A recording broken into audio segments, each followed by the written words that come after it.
Pemirsa, Menteri Perdagangan Thomas Lembong setelah mengetahui ditunjuk sebagai Menteri Penghubung untuk Eropa dan Australia langsung menegaskan komitmennya untuk menggenjot investasi. Menteri Perdagangan menjelaskan bergabung dalam Persatuan Perdagangan Uni Eropa menjadi prioritas sebagai strategi penghubung dengan Eropa.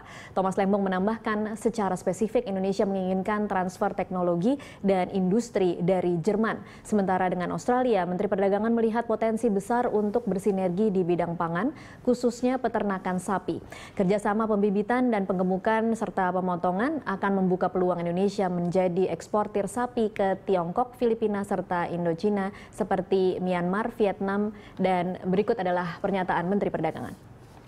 Kalau Eropa itu saya kira cukup jelas ya, karena sudah kami nyatakan bahwa untuk perdagangan di sisi internasional, prioritas utama kami adalah untuk segera punya trade agreement dengan Uni Eropa.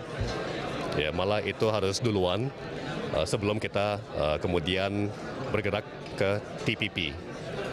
Karena proses perundingan dengan Uni Eropa itu sudah mulai zamannya Pak SBY, tapi stop waktu pemilu, jadi kita cuma tinggal mengaktifkan kembali, ya kan? Jadi sudah kami aktifkan kembali dan mungkin Januari akan perundingan berikutnya. Jadi 2 bulan lalu sudah ada pertemuan resmi dengan Uni Eropa dan kami akan dorong terus. Kalau Australia, kami melihat peluang yang luar biasa di sektor pangan. Ya. Jadi karena kedekatan geografis antara Indonesia dengan Australia dan New Zealand, harusnya kita bisa lebih bermitra, lebih bersinergi di aspek atau di sektor pangan. Selandia Baru itu salah satu produsen terbesar di dunia untuk susu dan dairy products, ya kan? Dan Australia tentunya satu produsen besar di ternak sapi. Australia itu unggul di pembibitan. Ya, saya langsung ke Pak Willy. Pak Willy, menteri-menteri ini kan sebenarnya punya segudang tugas nih untuk kemudian membangun dan melakukan pembenahan di dalam negeri. Masih punya waktu tidak sih untuk kemudian menarik investor dari negara masing-masing yang sudah ditunjuk ini? Ya, ini karena tugas yang diberikan oleh Presiden harus dilaksanakan. Kalau bicara soal waktu itu pasti ada. Ini it's a matter of management sebenarnya. Okay. Tugas yang ada di Kementerian SDM itu segudang dan saya sendiri punya portfolio untuk melaksanakan ini. Tetapi kemudian ketika ditugaskan untuk menangani ini, tetap kita akan membentuk small team. Ada tim kecil yang sekarang kita bentuk terdiri dari orang-orang profesional dan orang-orang profesional inilah yang sekarang mengerjakan unit investasi itu. Oke, job desk-nya akan seperti apa nih dalam beberapa bulan ke depan? Jadi ada beberapa fungsi sebenarnya. Yang pertama kita lihat adalah mengkonsolidasikan seluruh informasi. Kita mulai dari apa yang sudah ada. Tadi Pak Sony sudah mengatakan pelihara investasi yang sudah ada. Kebetulan Timur Tengah ini boleh dikatakan sebagai frontier yang baru, jadi tidak terlalu banyak investasi lama, walaupun banyak juga yang sudah harus dijalankan. Itu yang kita lihat. Jadi ada database yang kita siapkan. Kemudian yang kedua adalah membangun komunikasi. Jadi networking yang kita kembangkan dengan investor yang sudah ada di Indonesia, kemudian dengan pemerintah, apakah itu duta besar di sini dan duta besar di sana. Dan yang ketiga kemudian outreach dan kemudian melihat persoalan satu persatu. Okay. Yang kita lakukan tahap berikutnya adalah terhadap investasi yang sudah berjalan itu adalah debottlenecking. Ya, ada investor yang sedang berjalan, ada persoalan, kita lihat persoalannya apa tuh di debottlenecking. Okay. Mulai menaikkan kepercayaan investasi luar yang ada. Baru terakhir kita melakukan proses kunjungan ke negara tersebut, kemudian melakukan roadshow, memastikan atau menarik minat-minat investasi yang baik yang existing maupun yang baru untuk datang ke Indonesia. Oke, dan untuk ini semua Menteri akan terlibat sampai kemudian datang ke negaranya, kemudian berkomunikasi langsung dengan investor, itu akan dilakukan sendiri oleh para menteri-menteri ini? Yang dilakukan oleh Pak Sudirman Said, iya. Jadi yang sudah dilakukan adalah setelah kita melakukan konsolidasi di dalam negeri, kemudian sebulan yang lalu berkunjung ke 3 negara, ke Qatar, ke Uni Emirat Arab, dan ke Arab Saudi untuk bertemu dengan pemerintah yang ada di sana. Counterpartnya adalah Menteri Energi. Kebetulan Menteri Energi Uni Emirat Arab itu juga ditugaskan oleh pemimpin negaranya untuk mengkoordinasikan investasi. Hubungan bilateral ini yang kita coba jaga. Nah, dalam hubungan bilateral itu mereka mengatakan ini adalah minat dari Qatar, Uni Emirat Arab maupun Arab Saudi ke Indonesia. Nah, ini cerita yang kemudian dikutip oleh SSK Pramono Anung, kemudian menjadi role model yang kemudian menginspirasi, oh lebih baik mungkin semua menteri kita beri tugas masing-masing untuk menjadi menteri penghubung.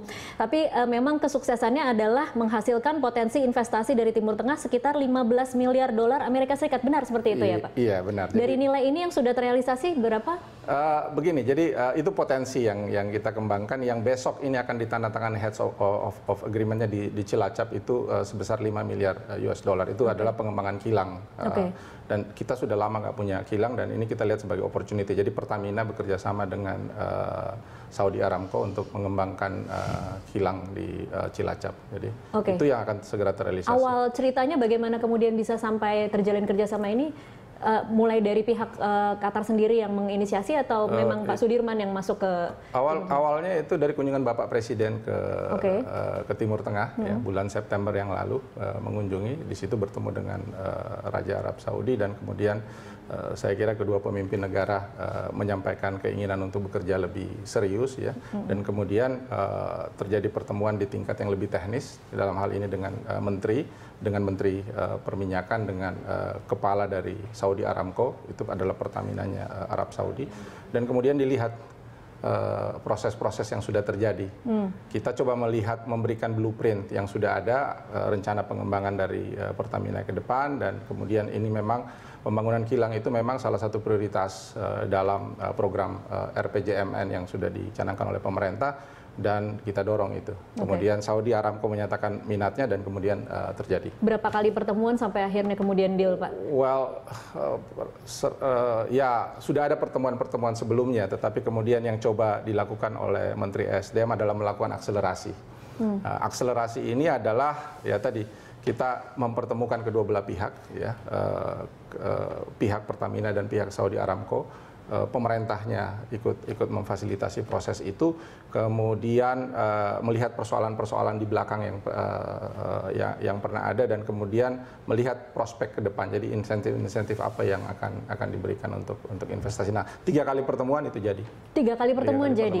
Oke. Ya, untuk yang kasus yang saya mau mengatakan bahwa ini proses yang sebenarnya sudah dibangun cukup lama, karena minat dari Saudi Aramco itu berapa lama? Sudah berapa lama? Mereka sudah cukup lama ya, sudah cukup itu lama. Artinya kita yang terlambat menjemput bola atau seperti apa itu Pak? Sebenarnya yang harus dilakukan tadi yang sudah dikatakan adalah bagaimana fungsi konsolidasi proses ini. Melihat persoalan, jadi kalau ada mitra dalam negeri, kemudian ada pihak investasi, itu perlu dikawal.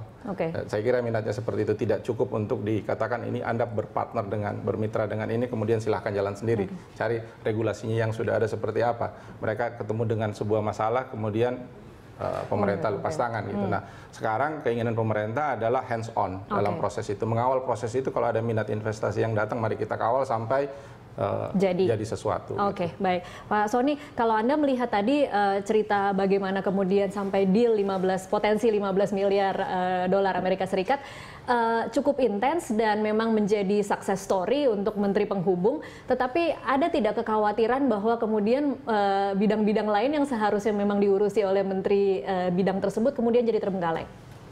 Gini Mbak, kalau kita berbicara mengenai bagaimana jangan sampai terjadi apa yang menjadi kewajiban terbengkelai karena tugas baru. Saya kira hal itu tidak akan. Ya. Justru dengan tugas baru ini yang diharapkan koordinasi akan lebih bisa terjaga. Karena kan ada koordinasi antara menteri teknis dan menteri yang in charge untuk ini berbicara untuk satu negara, ya kan?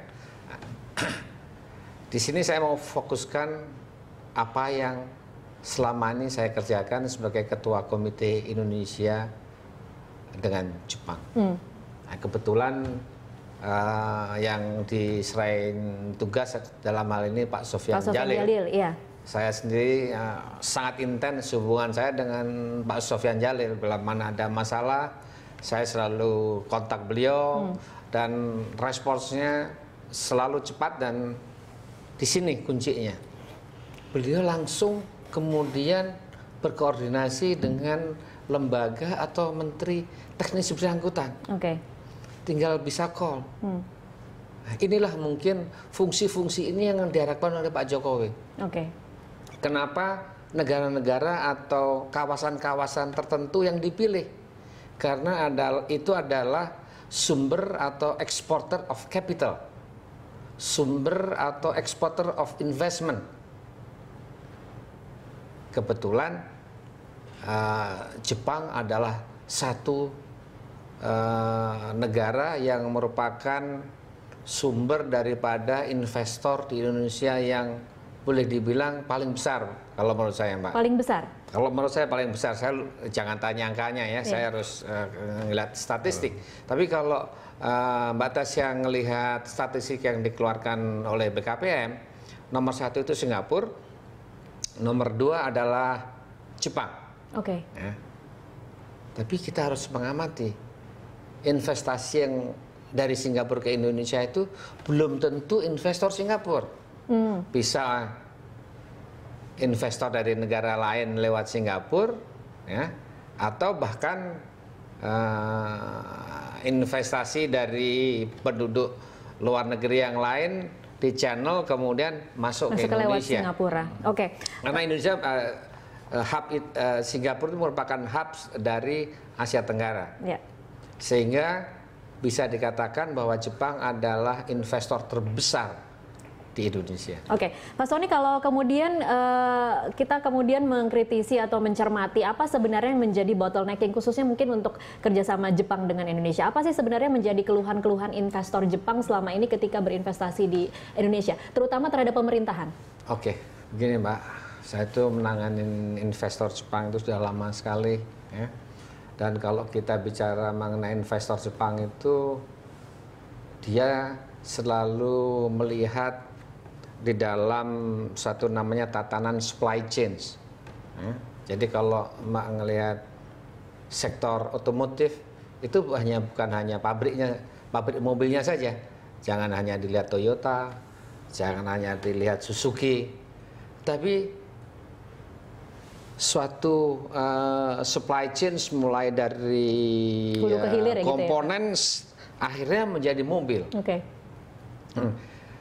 Dari tatanan investasi seperti itu, apa yang mereka perlukan adalah kenyamanan dan stabilitas peraturan. Itu yang yang sangat diperlukan. Kenyamanan salah satunya adalah mengenai masalah labor. Stabilitas peraturan itu adalah bahwa peraturan-peraturan yang sudah baik tidak perlu dirubah, tapi peraturan yang kurang baik harus dirubah menjadi lebih baik. Kalau labor maksudnya upah, begitu Pak? Tidak hanya upah ya, karena banyak hal yang ada di dalam perburuan yang diatur. Saya sendiri bukan ahli di dalam undang-undang perburuan. Tetapi artinya ada komplain tentang bagaimana tenaga kerja. Jadi bagaimana kepastian mereka mengenai cost of labor selama 5 tahun mendatang, umpamanya. Jadi itu kalau maunya tidak berarti 5 tahun tidak ada kenaikan upah, tapi kenaikan upah yang terprediksi. Baik. Kita akan lanjutkan lagi di segmen selanjutnya. Pemirsa tetaplah bersama kami.